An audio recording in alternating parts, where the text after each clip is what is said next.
우리에게 주시는 하나님의 말씀은 신약 성경 마가복음 1장 35절에서 39절까지의 말씀입니다. 새벽 아직도 밝기 전에 예수께서 일어나 나아가 한적한 곳으로 가사 거기서 기도하시더니 시몬과 및 그와 함께 있는 자들이 예수의 뒤를 따라가 만나서 이르되 모든 사람이 주를 찾나이다.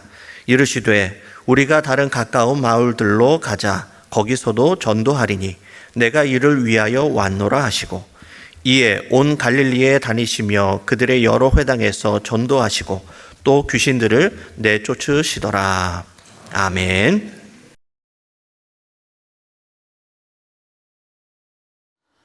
성공하는 사람들에게는 몇 가지 특징이 있는데 그 가운데 하나가 우선순위를 분명히 한다는 것입니다. 우선순위는 무엇을 말합니까? 중요한 일과 중요하지 않은 일을 구분하는 것을 말합니다. 또는 먼저 해야 할 일과 나중에 해야 할 일을 잘 분별하는 것을 말합니다. 자, 그렇다면 예수님은 어떠하셨을까요?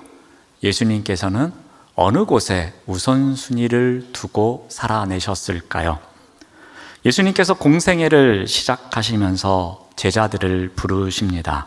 예수님은 베드로와 안드레를 제자로 부르셨습니다. 나를 따라오라.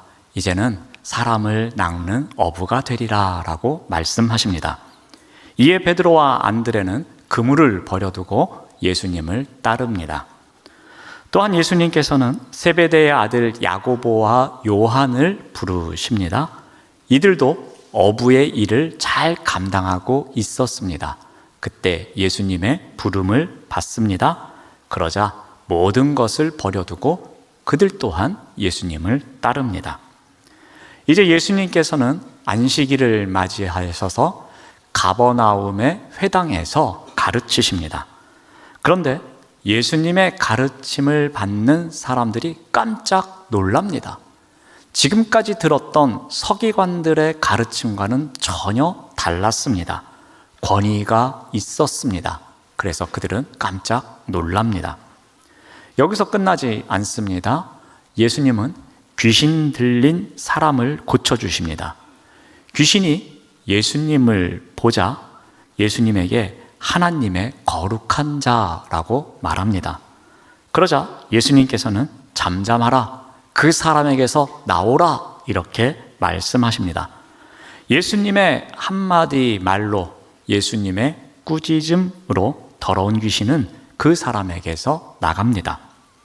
이 장면을 본 사람들이 말합니다. 권위 있는 새 교훈이로다 라고 말합니다. 다시 한번 예수님의 권위에 놀랐던 것입니다. 예수님은 이제 베드로의 장모를 치료해 주십니다.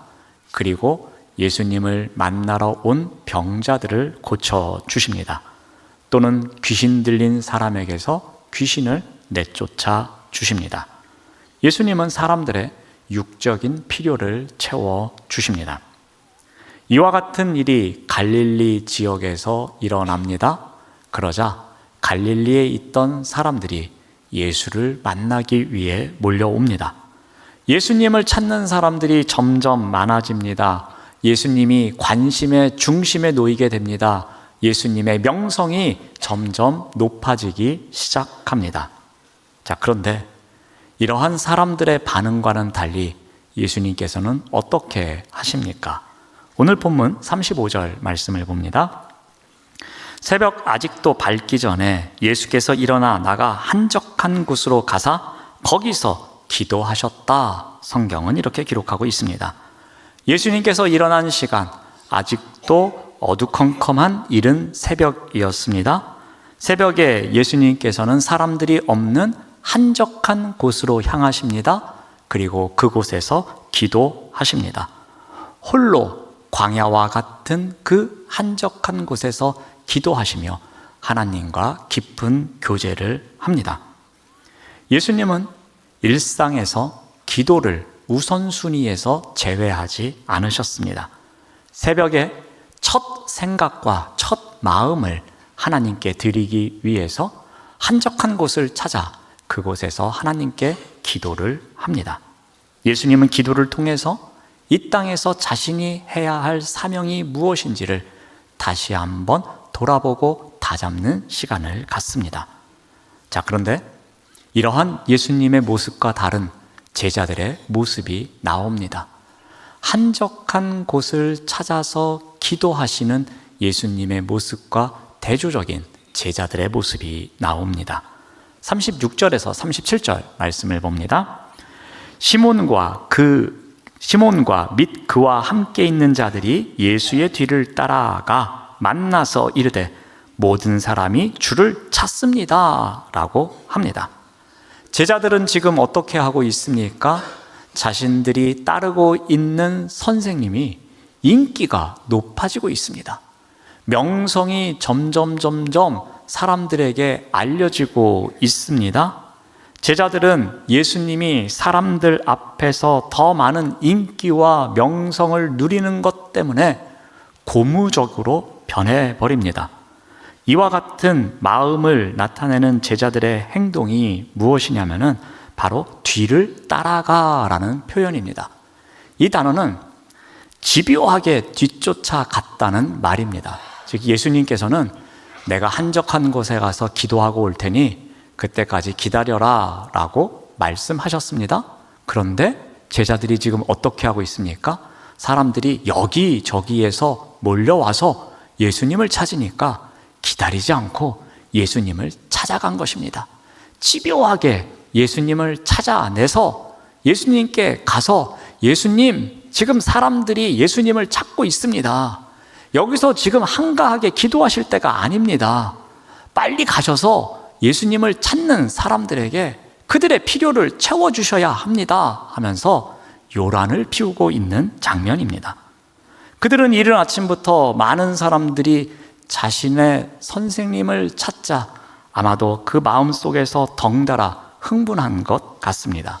그래서 그들이 예수님을 따라가서 뒤쫓아가서 집요하게 예수님께 빨리 오시라고 지금 당부하고 있는 내용입니다. 자, 그런데 예수님은 이러한 제자들의 행동에 대해서도 어떻게 반응하십니까? 38절 말씀을 봅니다. 이르시되 우리가 다른 가까운 마을들로 가자. 거기서도 전도하리니 내가 이를 위하여 왔노라 라고 말씀하십니다. 예수님은 사명이 무엇인지를 분명히 밝히고 계십니다. 예수님은 그 일상 가운데서 우선순위가 무엇인지를 선포하고 계십니다. 여기에서 예수님께서는 왔노라 라고 말씀하십니다. 이 단어가 갖고 있는 원래 의미는 군대 용어입니다. 장수가 앞장서서 전투를 시작합니다. 나를 따르라. 내가 이 전쟁을 이기기 위해서 여기에 왔노라 할 때에 사용하는 표현입니다. 그러니까 예수님께서는 지금 이 말씀을 하시면서 내가 이 영적 전쟁을 위해서 왔노라. 그러니 내가 앞장서서 복음을 전할 테니 너희들도 함께 전도하러 가자. 내가 이를 위해서 이 땅에 왔다라고 말씀하십니다. 예수님은 다시 한번 본인의 우선순위가 무엇인지, 그 사명이 무엇인지를 말씀하고 계십니다. 예수님께서는 사명에 충실히 임하기 위해서 이른 아침부터 아직 해가 다 뜨지 않은 그때부터 한적한 곳을 찾으셔서 기도하셨습니다. 그런데 그러한 예수님과는 달리 제자들의 모습은 어떠합니까? 지금 예수님의 명성이 중요합니다. 어떻게 하면 예수님의 이름이 더 소문이 날까 생각합니다. 그래서 많은 사람들이 몰려오자 그들은 흥분하기 시작합니다. 그리고 그들의 필요를 채워줘야 한다고 생각합니다. 예수님의 인기에 편승하려는 자신들의 모습을 보여주고 있습니다. 하지만 예수님께서는 어떻게 하십니까? 39절에서 이렇게 기록합니다. 이에 온 갈릴리에 다니시며 그들의 여러 회당에서 전도하시고 또 귀신들을 내쫓으시더라 라고 말씀합니다. 예수님은 여전히 그리고 단호하게 사명에 충실한 삶을 살아가십니다. 사람들에게 관심의 중심에 놓이는 것보다 이 땅에 오신 사명이 우선임을 알려주고 있습니다. 예수님은 명성을 누리는 것보다 사명을 다하는 것이 우선임을 가르쳐주고 있습니다. 자, 그렇다면 명성보다 사명이 우선인 삶을 살아가기 위해서 어떻게 해야 하는가라는 것입니다. 이 질문에 대해서 한 2가지 정도 답변을 생각해 보고자 합니다. 자, 먼저 우리가 이 명성보다 사명이 우선이 되는 삶을 살아가기 위해서는 혼자만을 위한 한적한 곳이 있어야 합니다. 예수님은 자신의 사명을 위해서 어떻게 하셨습니까? 혼자만의 시 공간이 있었습니다.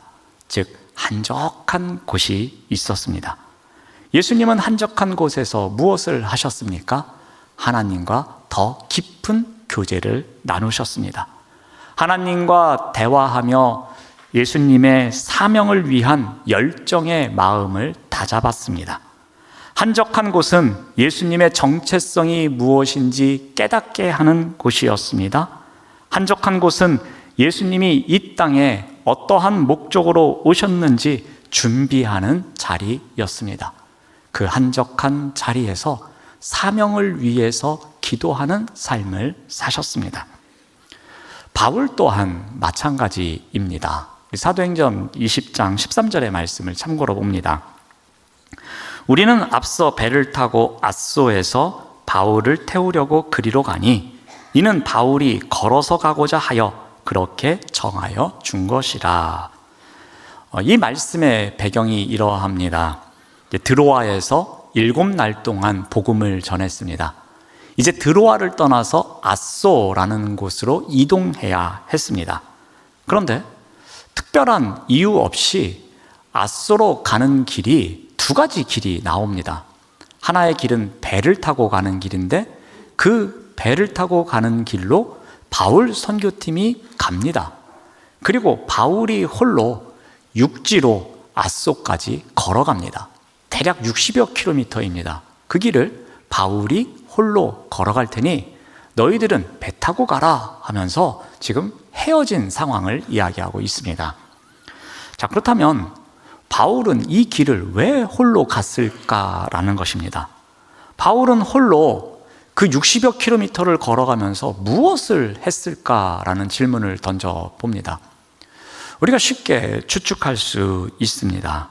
아마도 그 길은 하나님과 독대하는 시간이었을 것입니다.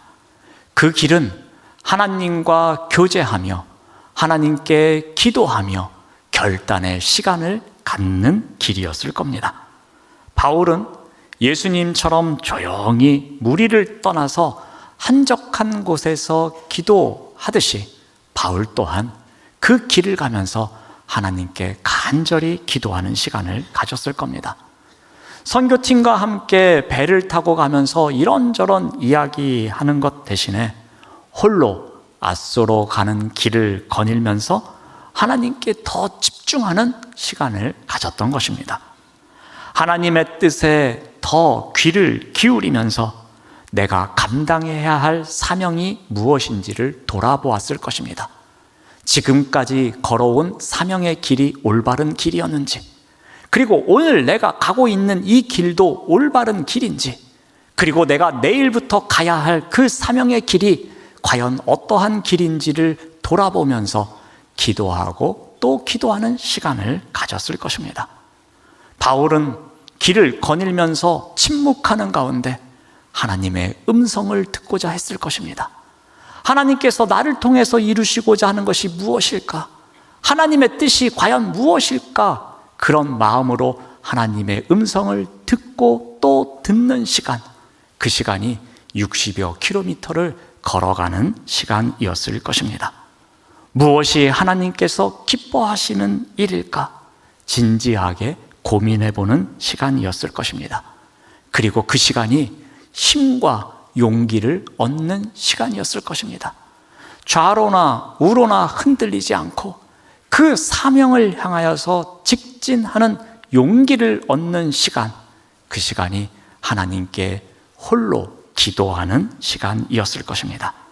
사명이 우선이 되기 위해서는 바로 이와 같은 한적한 시간, 한적한 장소가 있어야 합니다. 혹시 보셨는지 모르겠지만 워룸이라는 제목의 기독교 영화가 있습니다. 원래 이 워룸이라는 단어는 전쟁 시에 사용하는 공간입니다.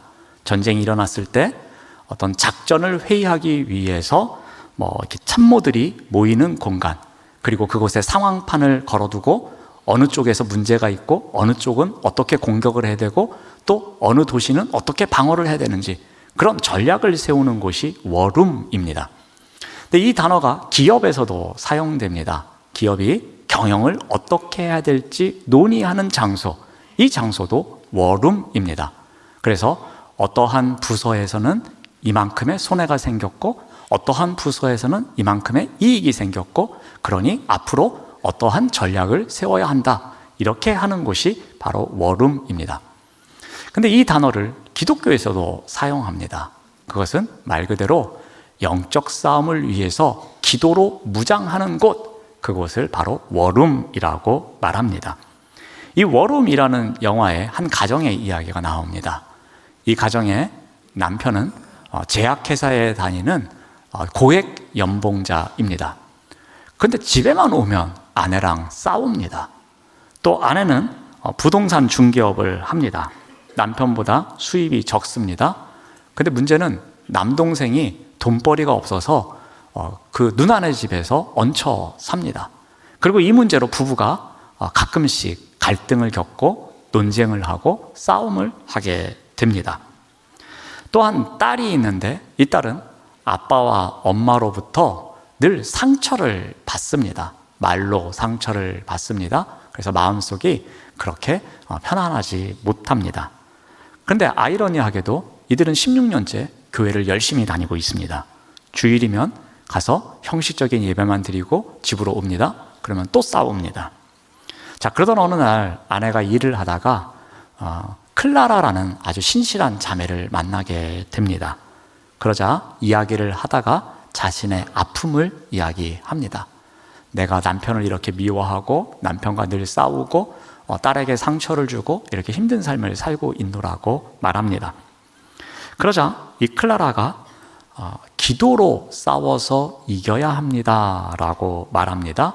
그러면서 자신의 이야기를 시작합니다. 나도 당신처럼 늘 싸울 때가 있었습니다. 그래서 나의 적은 남편인 줄 알았습니다.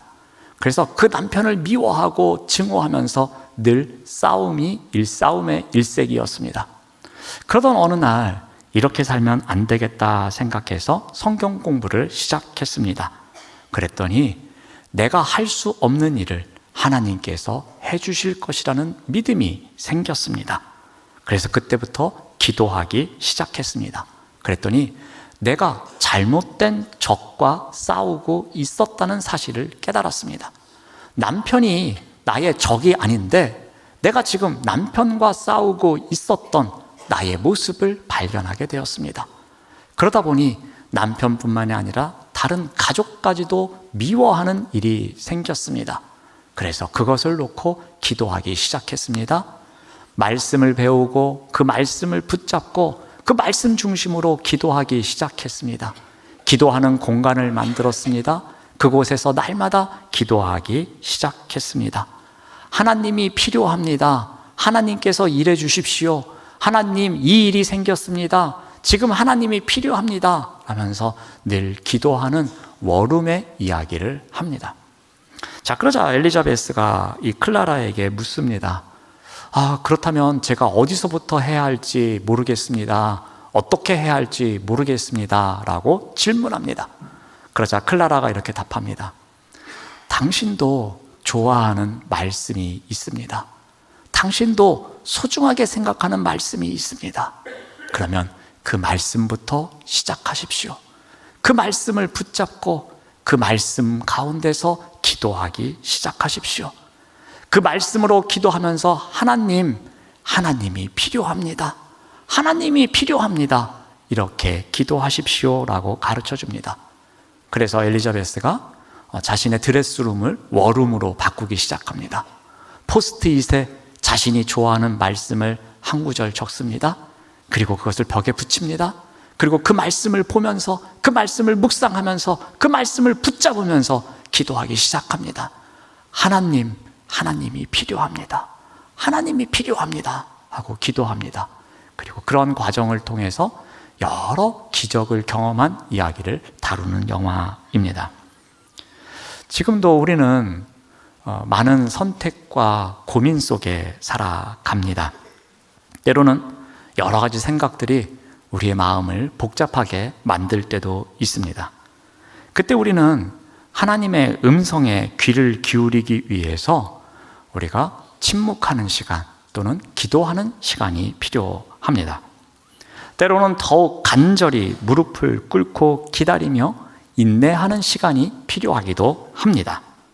이를 위해서 주님과 함께하는 시간, 주님과 함께하는 공간이 있어야 합니다. 주님의 세밀한 음성을 듣고자 하는 나만의 한적한 곳, 나만의 워룸이 필요한 것입니다. 예수님께서는 산상수훈에서도 다음과 같이 말씀하셨습니다. 우리 마태복음 6장 6절 말씀을 봅니다. 너는 기도할 때에 내 골방에 들어가 문을 닫고 은밀한 중에 계신 내 아버지께 기도하라 라고 말씀하십니다. 물론 이것은 물리적 공간만을 말씀하시는 것은 아닙니다. 마음에서 우러나오는 진실한 하나님과의 은밀한 교제를 강조하고 있는 것입니다. 그러므로 이와 같은 교제를 위해서 나만의 한적한 곳, 나만의 워룸이 있어야 할 것입니다. 한적한 곳이 우리에게 있어야 사명이 우선인 삶을 살아갈 수 있습니다. 또 한 가지 우리가 사명이 우선인 삶을 살아가기 위해서는 어떻게 해야 할까입니다. 두 번째는 절제입니다. 우리가 사명이 우선인 삶을 살아가기 위해서는 절제가 필요합니다. 바울의 이야기를 다시 봅니다. 우리 사도행전 20장 14절에서 16절 말씀을 봅니다. 바울이 앗소에서 우리를 만나니 우리가 배에 태우고 미둘레네로 가서 거기서 떠나 이튿날 기오 앞에 오고 그 이튿날 사모에 들르고 또 그 다음날 밀레도에 이르니라. 바울이 아시아에서 지체하지 않기 위하여 에베소를 지나 배 타고 가기로 작정하였으니 이는 될 수 있는 대로 오순절 안에 예루살렘에 이르려고 급히 가미러라 라고 기록합니다.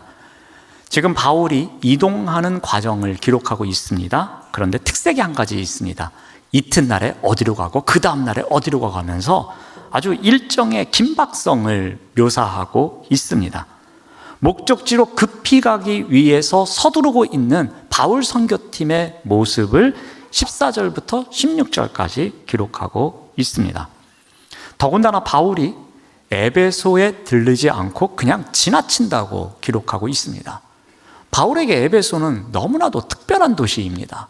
3년 동안 그곳에 머물면서 복음을 전했습니다. 그런데 에베소 근처를 지나는데 에베소를 들르지 않고 그냥 지나칠 것을 이야기하고 있습니다. 한번 생각해 보십시오. 3년 동안 함께 웃고 함께 울면서 지냈던 사람들입니다. 그리고 1년 정도의 시간이 지났습니다. 얼마나 보고 싶겠습니까? 더군다나 그 주변을 지나갑니다. 시간을 조금만 더 내면은 에베소에 가서 그들과 함께 식사도 하고 또 하루 이틀 묵어가면서 사람들 만나며 위로하고 격려할 수 있는 상황이었습니다. 근데 바울은 그렇게 하지 않습니다. 바울은 오순절이 오기 전에 예루살렘에 속히 가서 지금까지 모았던 부조를 예루살렘 교회에 전달하는 일이 우선이었습니다. 그는 개인적인 감정에 이끌리지 않았습니다.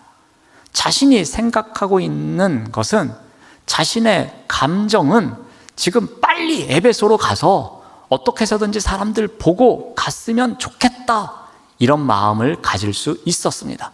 조금만 욕심내면 충분히 할 수 있다고 생각할 수도 있었을 겁니다. 근데 바울은 여기서 절제합니다. 사명이 우선이기에 오순절이 되기 전에 빨리 가서 예루살렘 교회에 이 헌금을 전달해야지만 예루살렘 교회가 무엇인가 할 수 있을 것이라는 생각을 합니다. 그래서 그것이 우선이기에, 그 사명이 우선이기에 자신의 감정, 자신의 욕심을 절제합니다. 우리는 때로는 정에 이끌려서 살아갑니다. 또는 우리의 감정에 이끌려서 마음대로 살아갈 때도 있습니다. 때로는 개인적인 욕심에 이끌려서 하나님의 일이 우선순위에서 밀릴 때가 있습니다. 하나님의 일을 감당하기 위해서는 바로 이와 같은 마음, 감정을 절제해야 할 때가 있습니다. 사명을 향해 직진하기 위해서는 절제하는 지혜, 절제하는 힘이 필요합니다. 그런데 그렇게 말처럼 쉽지 않습니다. 감정이나 사적인 욕심이 주님의 뜻보다 앞설 때가 훨씬 많습니다. 절제해야 사명의 길을 신실하게 걸어갈 수 있음에도 불구하고 그렇지 못한 게 우리의 현실입니다. 자, 그렇다면 어떻게 해야 하겠습니까? 어떻게 해야 우리가 감정이나 욕심을 절제하고 사명의 길을 신실하게 걸어갈 수 있겠습니까? 바울은 다음과 같이 이야기합니다. 사도행전 20장 22절에서 24절 말씀을 봅니다. 보라, 이제 나는 성령에 매여 예루살렘으로 가는데 거기서 무슨 일을 당하는지 알지 못하노라. 오직 성령이 각성에서 내게 증언하여 결박과 환난이 나를 기다린다 하시나 내가 달려갈 길과 주 예수께 받은 사명 곧 하나님의 은혜의 복음을 증언하는 일을 마치려 하면은 나의 생명조차 조금 더 귀한 것으로 여기지 아니하노라. 이렇게 고백합니다. 이것이 무엇을 의미하는 것입니까? 바울은 지금 예루살렘으로 가는 길이 어떤 길인지 알고 있었습니다. 이 사명의 길을 계속 가면 환난과 핍박이 기다리고 있다는 것을 알고 있었습니다. 그 사명의 길을 담대하게 걸어가고자 합니다. 그런데 그 사명의 길을 걸어가는데 필요한 것이 한 가지 있음을 소개합니다. 그것이 무엇입니까? 바로 성령의 매여입니다.